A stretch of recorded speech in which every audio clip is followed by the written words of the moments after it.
Wake County School System Repair Garage is a busy place. This is where they repair and check buses after a wreck. Like bus number 582. In early February, it backed into another vehicle with 33 students from Panther Creek High School on board. The driver, 45-year-old June Douglas. Our apparent investigation shows that she was following procedures when it happened. Douglas got a ticket, but kept driving. And just 6 days later, she crashed her bus again into 7 parked cars in a school parking lot. She had a medical episode. June Douglas says she had a stroke and is now on medical leave. She hopes to return to work as a bus driver soon if the school system lets her. As the I-Team first reported, more than half the crashes were caused by the bus drivers. Superintendent Tony Tata saw our stories and took action. I'm asking the Transportation Department to conduct a stand down for safety, face-to-face meetings with our drivers to put them on notice that we have to change things. Don Hayden's the one who put them on notice. He runs the Transportation Department.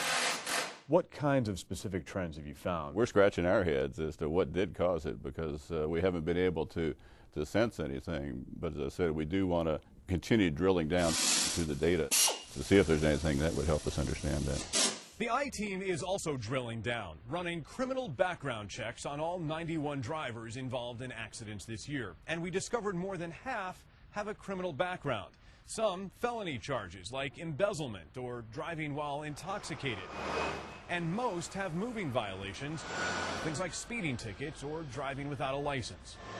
I'm surprised at that because we did implement the more rigid standards for the hiring process. That hiring process supposedly changed after our 2009 I-Team report on Wake County bus drivers.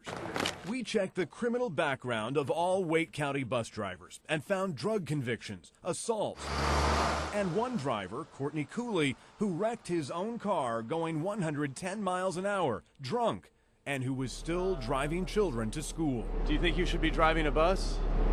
I'm not safe. Can you get up on bus, please? Since that story, Cooley's been fired and sentenced to probation, and Don Hayden implemented an alert system to notify them if a bus driver's involved in so much as a moving violation. Are you confident that what you've undertaken since our last story, since our last interview, the things you put into place are making the transportation system safer? Well, I think that we have certainly, through the alert process, there have been identified some individuals and action has been taken to follow up with discipline process on those individuals.